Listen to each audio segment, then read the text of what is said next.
Noong makatapos ng kolehiyo, binalikan ni Mark ang kanyang paaralan sa high school at siya'y nagturo dito. Pero ilang panahon lang, nakapagdesisyon si Mark Hill Garcia na iwan ang kanyang pagtuturo at ituloy ang planong pagpupulis. Ma, desidido na po ako sa plano ko na magpulis. Sigurado ka ba, anak? Paano naman yung pagtuturo mo? Pa, pwede ko naman po balikan ang pagtuturo ko kahit kailan ko gustuhin. Si Tito po, tutulungan daw po niya ako makapasok sa PNPA. Binigyan niya na po ako ng form at magkitake po ako ng exam. Pwede kuya, magiging pulis ka na din? Oo nga kuya. Oo, magiging pulis ang kuya nyo. Kaya kayong dalawa, mag-aral kayo mabuti. Dahil sigurado ako kahit anong kurso ang gusto nyo, akong bahala sa inyo. Mag-aral kayo mabuti ha. Napakabait talaga ng kuya niyo. Siyempre naman mama, mahana ako sa inyo ni Papa eh. Napakabait.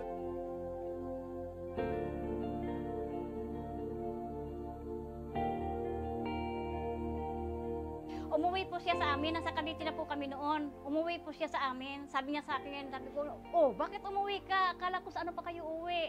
Sabi niya sa akin, ma, may ano po, bagsak ako sa medical. Noong una, hindi nakapasa sa medical test si Mark dahil sa heart.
Kilala kami ni Mark.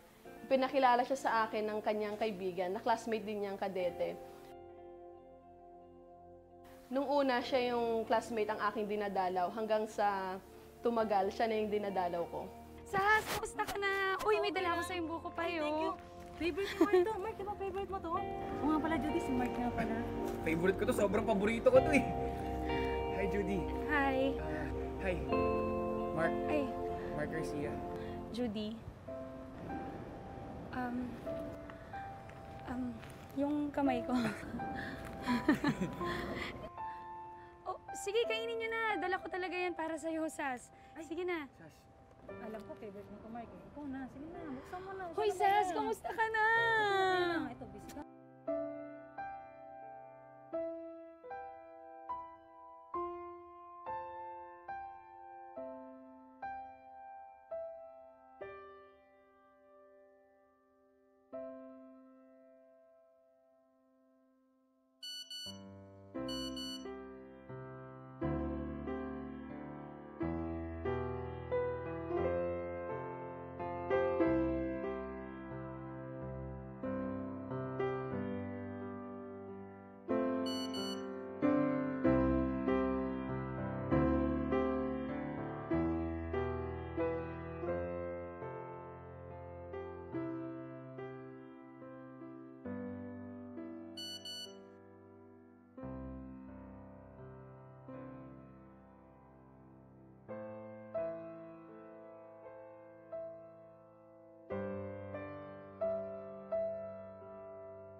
Sinabi ko sa'yo, bawal ang cellphone dito!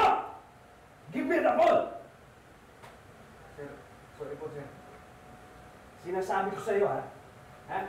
Bawal to!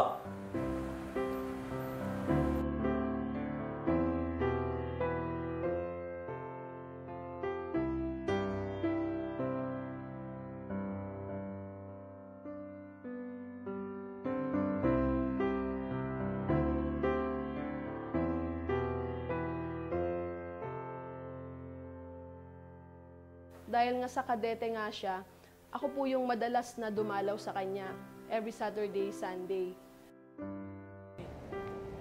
Ano ka ba dito? Mark, Kanina ko pa hinahanap yung kaibigan mo eh. Pero hindi ko rin siya nakita. Gusto mo tulungan kita hanapin siya? ay, hindi na, okay lang. Ikaw kasi talaga yung pinunta ko dito eh. Nag-worry kasi ako eh. Baka may nasabi ako sa'yo masama, hindi ka na nag-reply sa mga text ko. Naku, wala ka nasabing masama. Na-confiscate kasi yung cellphone ko. Ganun Nagte-text ba? ako sa'yo. Sorry. Kaya hindi kita nasagot. Sorry ito buhupay para sa'yo. Di na lang talaga kita. Salamat, alam mo na talaga yung paborito ko. Siyempre, para sa'yo yan. Thank you, Judy. Sorry ha. Wala yun. Okay lang yun. Saluhan mo ako? Nagkaligawan kami through text na lang dahil bihira naman sila makalabas. Pero pag nagkakaroon naman ng time na nakakalabas siya, malambing naman siya, ayun, mahilig magbigay ng flowers at minsan lumalabas din kaming kumain.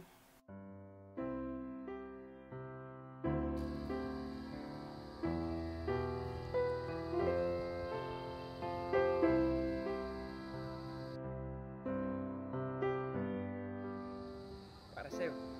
Wow, Mark, ang sweet mo naman. Thank you. Judy, mag-celebrate tayo. Guess what? Graduate na ako! Talaga?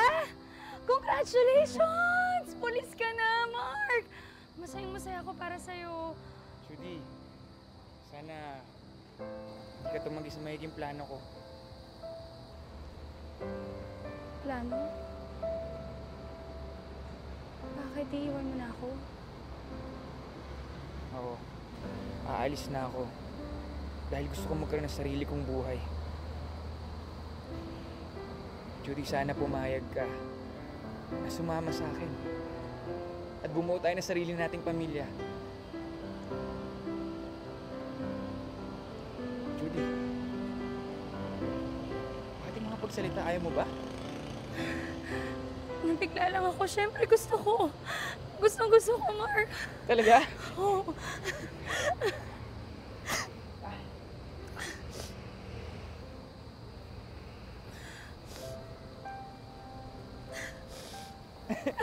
Mahal na mahal kita, Judy.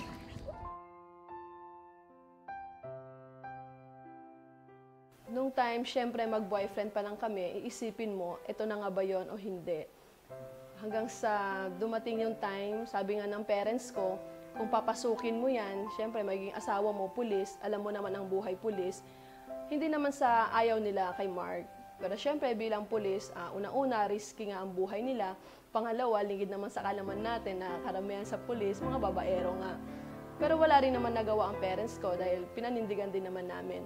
Kaya noong 2004, dahil buntis na rin naman ako, nag-decide na kaming magsama at magpakasal. Sa may Rizal na nirahan ang mag-asawa, nabiyayaan ang dalawang magkasunod na babaeng supling, sina Mark at Judy.